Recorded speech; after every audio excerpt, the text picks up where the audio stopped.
Good morning friends. तो जैसे कि हम देख रहे थे भारत के चट्टान के बारे में, तो हम इससे पहले वाले लेक्चर में देखें एक आर्कियन क्रम की जो चट्टानें थी उसके बारे में, और इसके बाद जो पुरान समूह की चट्टानें थी उसके बारे में। आज हम देखेंगे द्रविड़ क्रम की चट्टान। द्रविड़ क्रम की चट्टान हम बताए थे कि इसका कोई सब टाइप नहीं है, तो बस इसमें इतना लिख लीजिए कि इस क्रम की चट्टान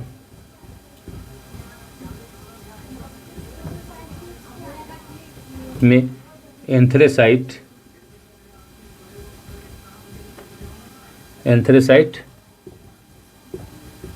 कोयला पाया जाता है। एंथ्रेसाइट कोयला पाया जाता है। अब इसमें एंथ्रेसाइट कोयला क्यों पाया जाएगा? क्योंकि हम बताए थे कि जो जीवन चक्र है वो विंध्यन क्रम की चट्टाने से ही स्टार्ट हो गई थी। इसके बाद क्या हुआ कि जब इसमें मान लीजिए ये कोई पर्वत है, इसे मान लीजिए कोई अवसाद यहाँ जमा है, यानी कोई जीवाश्म यहाँ पाया जा रहा है, तो ये जीवाश्म जितना पुराना होगा उतनी ज़्यादा उच्च क्वालिटी की कोयले कन्वर्ट होते जाएंगे, यानी बनेंगे। जितना देर तक रहेगा उतना ज़्यादा उच्च क्वालिटी का कोयला बनेगा। जैसे मान लीजिए कि आप सबसे ख़राब क्वालिटी का जो कोयला है वो मान लीजिए पीट के बाद लिग्नाइट बिटुमिनस, इसके बाद एंथ्रेसाइट। तो ये मान लीजिए सबसे ख़राब क्वालिटी का है, इससे थोड़ा बेहतर क्वालिटी का ये है, इससे थोड़ा बेहतर क्वालिटी का ये है बिटुमिनस से थोड़ा बेहतर क्वालिटी का एंथ्रेसाइट है। तो अगर आप पीट को कई वर्षों तक छोड़ दीजिएगा तो ये कहाँ कन्वर्ट होगा? लिग्नाइट में। अगर लिग्नाइट को कई वर्षों तक छोड़ दीजिएगा तो ये बिटुमिनस में कन्वर्ट होगा, और बिटुमिनस को कई वर्षों तक छोड़ दीजिएगा तो ये एंथ्रेसाइट में कन्वर्ट हो जाएगा।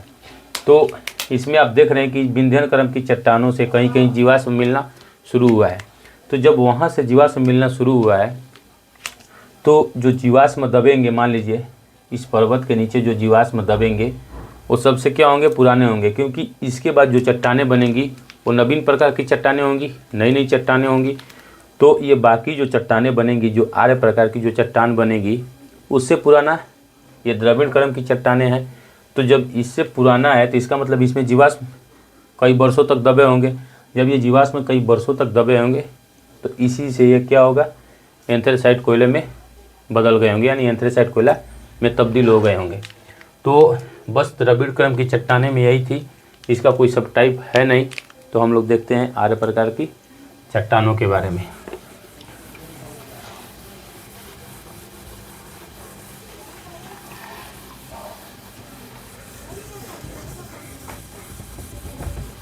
और भारत में याद रखिएगा, भारत में एंथ्रेसाइट कोयला कहाँ पाया जाता है? तो भारत में एंथ्रेसाइट कोयला, यहाँ देख लीजिए भारत में एंथ्रेसाइट कोयला कहाँ कहाँ पाया जाता है।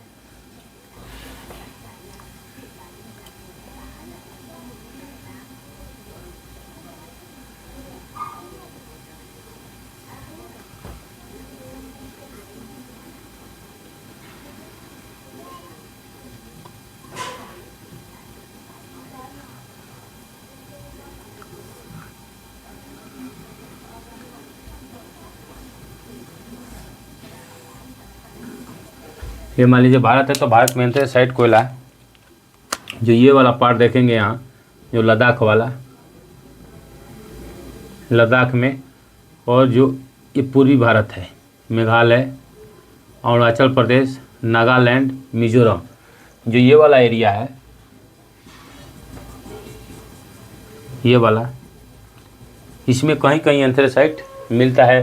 भारत में सिर्फ 2% ही, लगभग 1 से लेकर 2% तक भारत में एंथ्रेसाइट कोयला मिलता है, यानी 1 से लेकर 2% तक एंथ्रेसाइट कोयला पाया जाता है। वो भी मेघालय, अरुणाचल प्रदेश, मिजोरम, नागालैंड, ये वाला एरिया। और एक काला कोट याद रखिएगा, जो काला कोट ये लद्दाख में है। ये किसके लिए है? एंथ्रेसाइट कोयला के लिए, एंथ्रेसाइट, क्योंकि कभी कभी पूछ लेता है कि ये जगह कहाँ है, तो ये एंथ्रेसाइट कोयला के लिए है, कालाकोट, लद्दाख, जम्मू कश्मीर में। तो अब भारत में एंथ्रेसाइट कोयला लगभग 1 से 2% ही मिलता है। तो बस ये द्रविड़ करब की चट्टानों के बारे में था।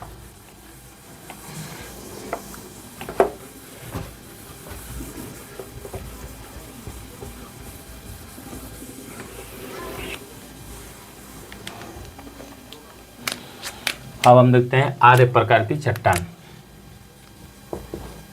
चौथा टाइप है आर्य प्रकार की चट्टान। इसमें बताए थे कि इसमें 4 प्रकार की चट्टानें पाई जाती हैं। एक गोंडवाना,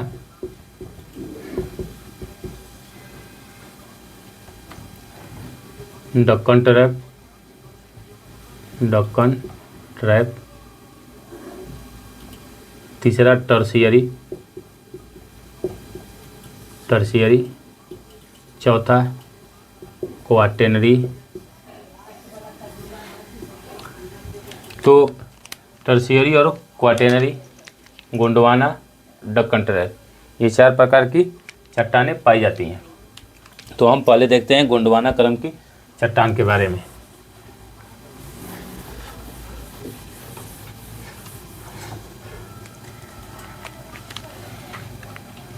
गोंडवाना क्रम की चट्टान। इस समय क्या हुआ कि इस समय भारत अफ्रीका से अलग हो रहा था। इस लिख लीजिए यहाँ, इस समय भारत अफ्रीका से अलग हो रहा था। अब कैसे अलग हो रहा था?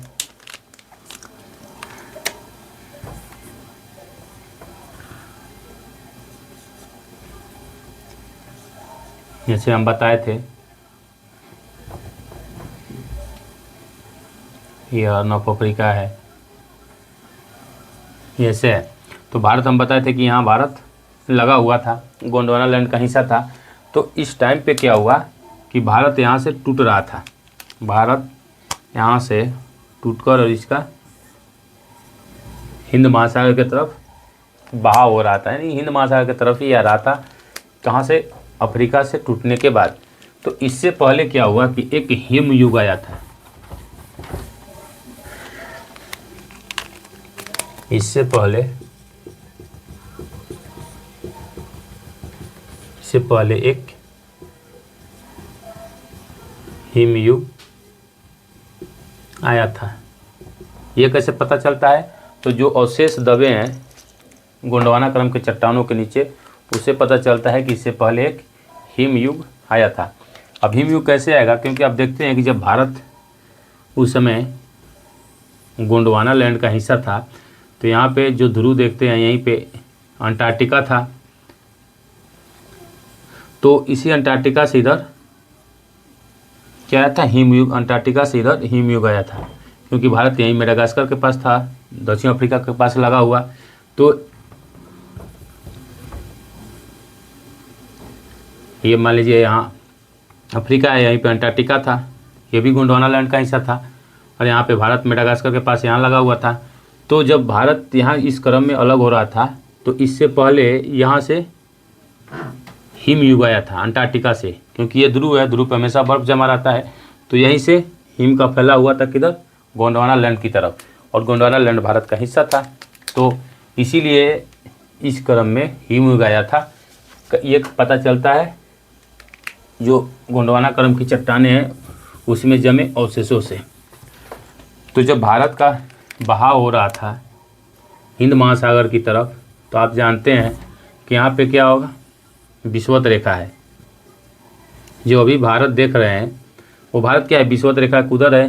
हम पहले क्लास में बताए हैं कि 8.4 डिग्री जो भारत की मुख्य भूमि है वो विषुवत रेखा से 8.4 डिग्री उत्तर की तरफ है। तो इसका मतलब भारत कहीं ना कहीं विषुवत रेखा पे रहा होगा। भारत कभी ना कभी तो विषुवत रेखा पे रहा होगा।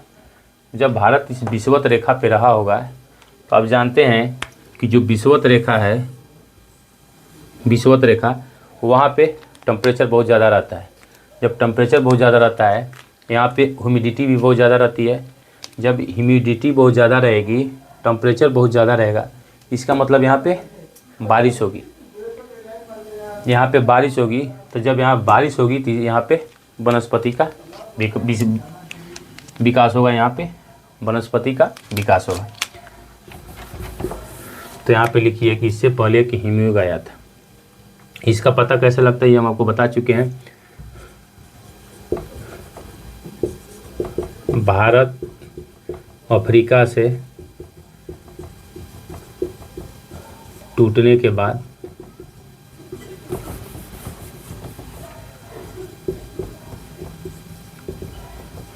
इसका बहाव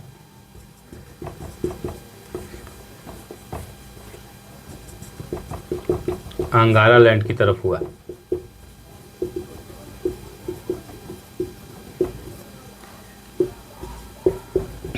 इसी क्रम में भारत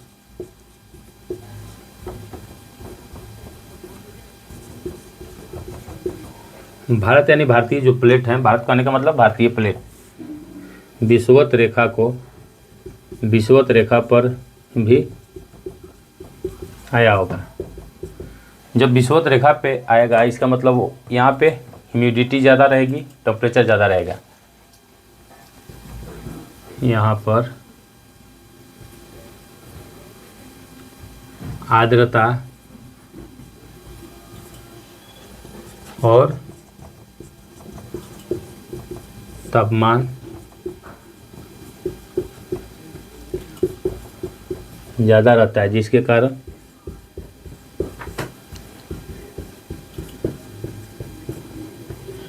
यहाँ पर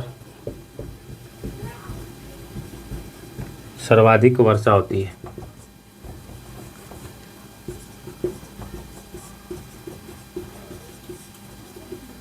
सर्वाधिक वर्षा होती है जब यहाँ पे ह्यूमिडिटी ज़्यादा रहेगी, तापमान ज़्यादा रहेगा, इसका मतलब यहाँ पे वर्षा होगी। और जब वर्षा होगी तो यहाँ पे वनस्पति का विकास होगा,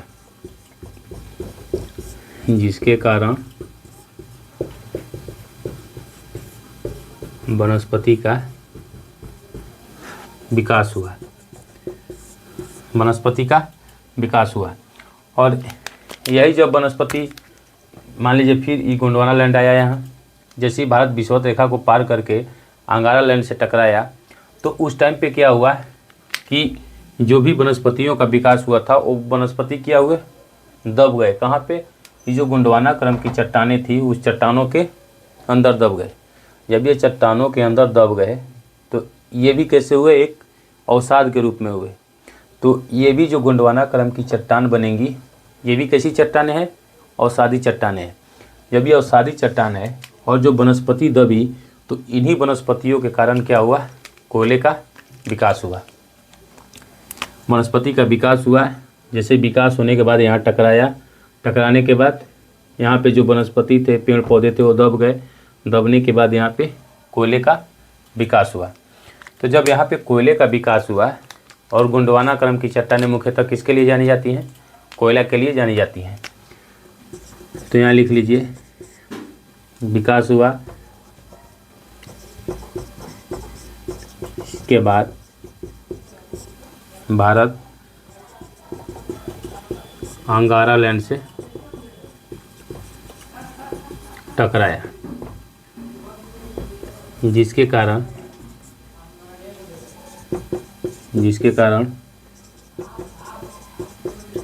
ये पेड़ पौधे, जीव जंतु गोंडवाना क्रम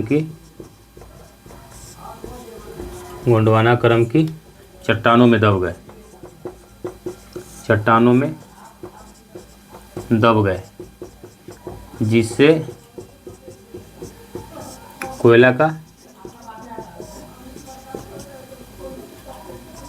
कोयला का निर्माण हुआ।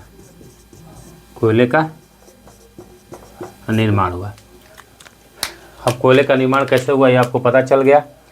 तो जो ये गोंडवाना क्रम की चट्टानें हैं, अब ये भारत में कहाँ कहाँ पाई जाती हैं, इसका विस्तृत क्षेत्र देख लीजिए कहाँ कहाँ ये पाई जाती हैं। कैसे निर्माण हुआ ये तो पता चल गया।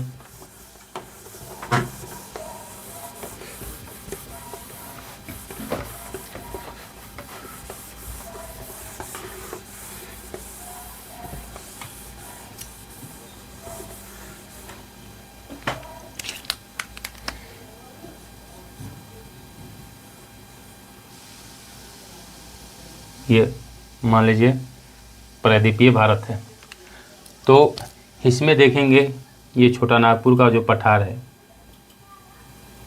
यहाँ पे एक देखेंगे, यहाँ पे एक नदी घाटी बेसिन है जिसको बोलते हैं दामोदर नदी घाटी बेसिन, दामोदर नदी घाटी। इसके बाद एक यहाँ देखेंगे महानदी घाटी, यह भी छत्तीसगढ़ से निकलती है, महानदी घाटी बेसिन। इसके बाद एक यहाँ देखेंगे, यह है गोदावरी नदी घाटी,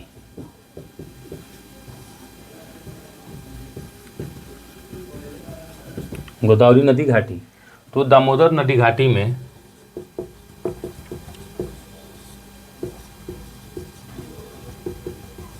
ये आप जानते हैं कि छोटा नागपुर के पठार से निकलकर झारखंड, झारखंड के बाद बंगाल होते हुए ये कहाँ, बंगाल की खाड़ी में गिर जाती है। तो ये जो दामोदर नदी घाटी है, दामोदर नदी घाटी में झारखंड में देखेंगे तो दो इलाके हैं, एक झरिया और बोकारो,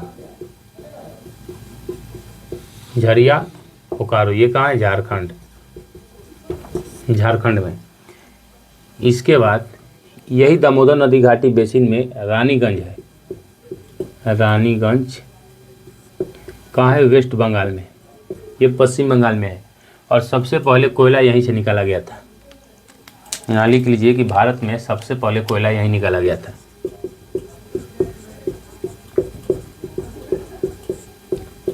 भारत में सबसे पहले कोयला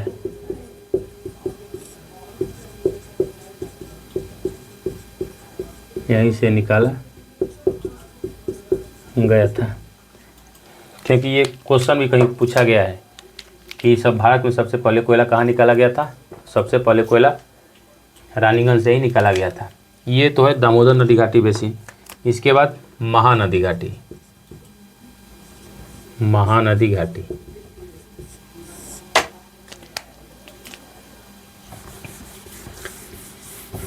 महानदी घाटी में दो क्षेत्र हैं, दो एरिया हैं, एक उड़ीसा में है तालचर और दूसरा है छत्तीसगढ़ में कोरबा। यहाँ लिखिए कोरबा, छत्तीसगढ़, छत्तीसगढ़, और एक है उड़ीसा में तालचर, तालचर उड़ीसा। इसके बाद गोदावरी नदी घाटी क्षेत्र देखिए, गोदावरी,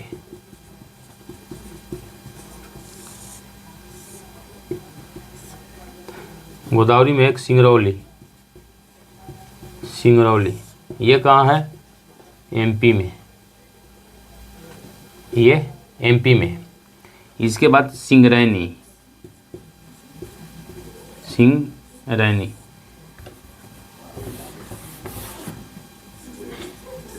सिंगरैनी, ये कहाँ है, तेलंगाना में।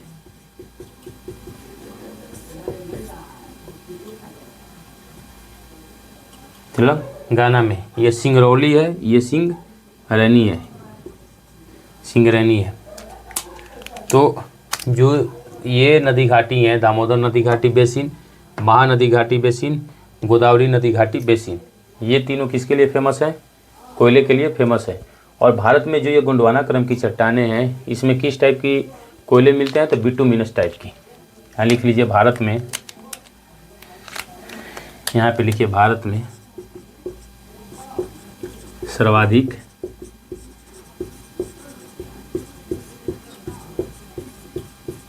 बिटुमिनस प्रकार के कोयले मिलते हैं।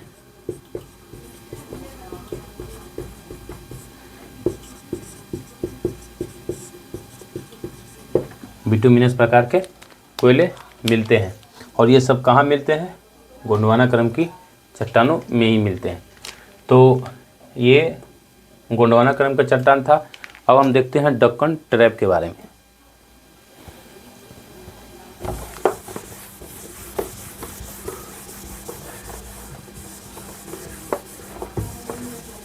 दक्कन ट्रैप का उतना इम्पोर्टेंट है नहीं, लेकिन थोड़ा बहुत जान जाइए उसके बारे में।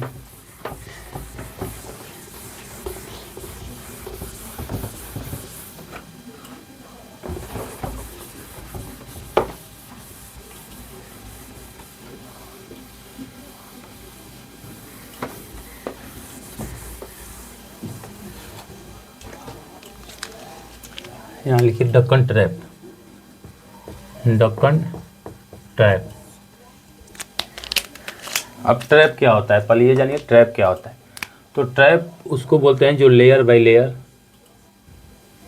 बिछी होती है, यानी जो एक लेयर इसके ऊपर दूसरा लेयर, इसके ऊपर तीसरा लेयर, इसको बोलते हैं ट्रैप। यानी इसके बीच में कोई चीज़ फंस जाना, माने एक लेयर बना फिर इसके बाद उसके ऊपर दूसरा लेयर बना, यानी लेयर बाय लेयर, इसीलिए उसको बोलते हैं ट्रैप। तो दक्कन ट्रैप कैसे बना?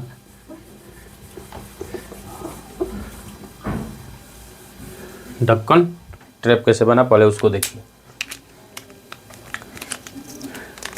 जैसे हम गोंडवाना क्रम के चट्टान के बारे में बताए थे कि भारत क्या हुआ, अफ्रीका से टूटने के बाद भारत का फैलाव किधर की तरफ हो रहा था? अंगारा लैंड की तरफ हो रहा था। तो इसी क्रम में जब ये ट्रैप बनेगा, इसका मतलब कि भारत अंगारा लैंड से टकरा गया है। तो जैसे ही भारत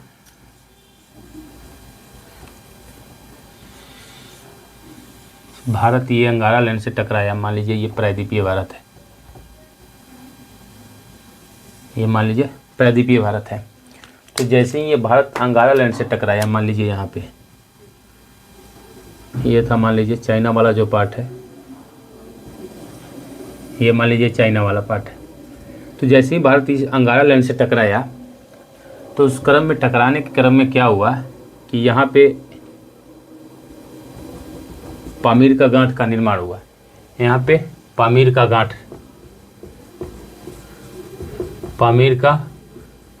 का निर्माण हुआ। कब निर्माण हुआ? जब भारत इस अंगारा लैंड से टकराया तब पामीर का गांठ बना। तो जब ये गांठ बना तो उस टाइम पे हम आपको बताए थे कि यहाँ पे क्या था, यहाँ पे कुछ भ्रंश था, कुछ फॉल्ट था यहाँ पे। तो जब ये मान लीजिए ये पार्ट जब यहाँ टकराया तो ये पार्ट क्या होगा? उठा होगा। जब ये पार्ट उठा होगा, यहाँ पे जो फॉल्ट होगा इस फॉल्ट से, तो इस फॉल्ट से क्या होगा? लावा निकला होगा यहाँ पे। यहाँ से जो ये फॉल्ट था, यहाँ से लावा यानी मैग्मा।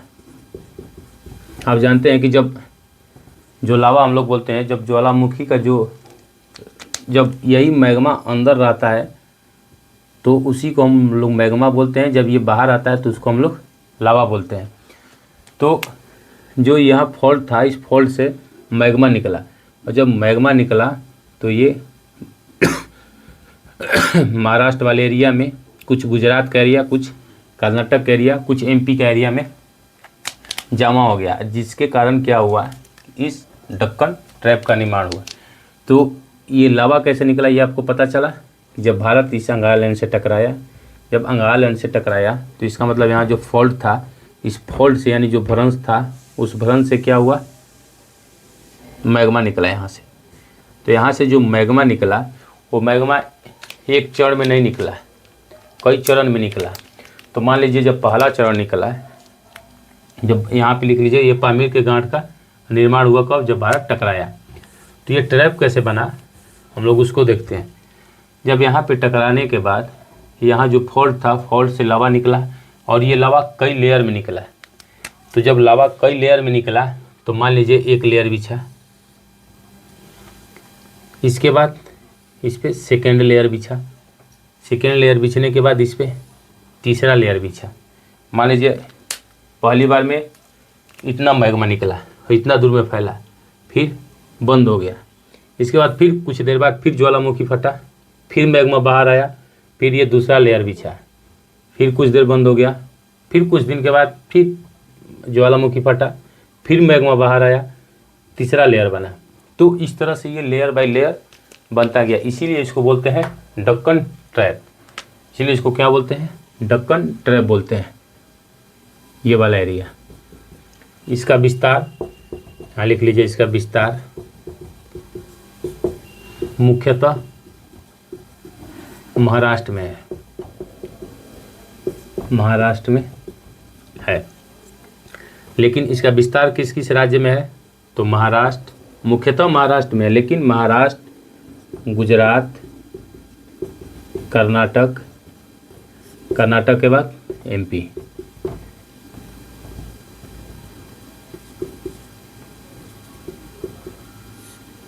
गुजरात, कर्नाटक, एमपी, लेकिन इसका ज़्यादा पोर्शन कहाँ है? महाराष्ट्र में है। इसीलिए इसको बोलते हैं मुख्यतः महाराष्ट्र में है। और इसमें क्या पाया जाता है? ये जो लावा निकला, तो इसमें क्या पाया जाता है? इसमें मैग्नीशियम, इसमें मेनली मैग्नीशियम की मात्रा अधिक होती है। मैग्नीशियम की मात्रा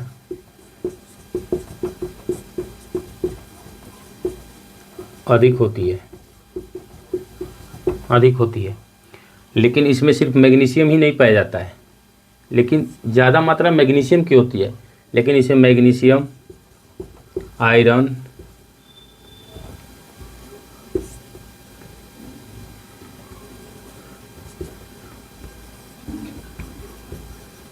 चूना पत्थर आदि निकलता है। यानी मेनली मैग्नीशियम और आयरन दो एलिमेंट याद रखिएगा। और इसमें सिलिका की मात्रा कम होती है।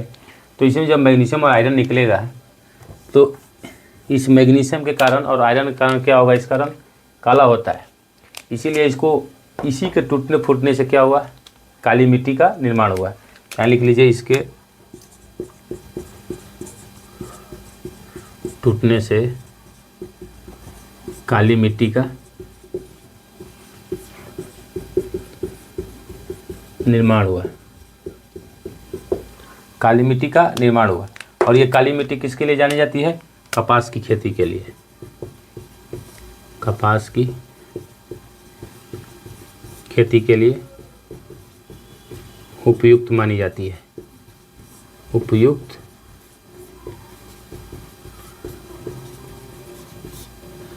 यानी कपास की खेती के लिए काली मिट्टी मानी जाती है। और इसको चेरनोजम ही बोलते हैं, रसिया में इसको काली मिट्टी को चेरनोजम बोलते हैं। तो इसीलिए इतिहास में देखेंगे कि जो अंग्रेज़ों की नज़र थी वो कहाँ थी? इसी महाराष्ट्र वाले, मुंबई वाले एरिया में थी। क्योंकि वो कपास का निर्यात कहाँ से करते थे? अमेरिका से करते थे। और अमेरिका 1776-77 में आज़ाद हो गया।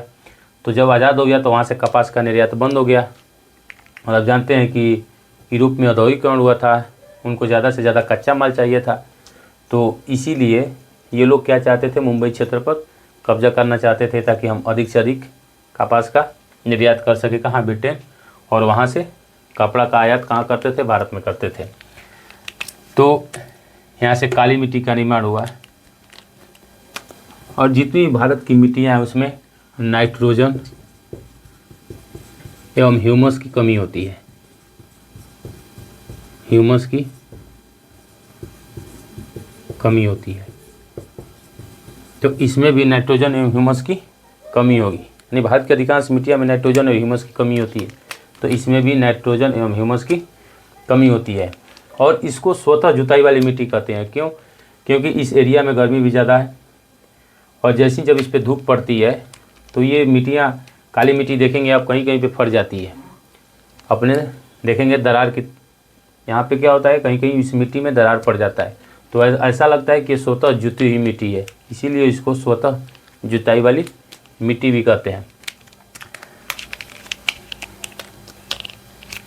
और ये किस टाइप की चट्टान है? ये मान लीजिए जब यहाँ से मैग्मा निकल रहा है तो ये किस टाइप की चट्टान हुई?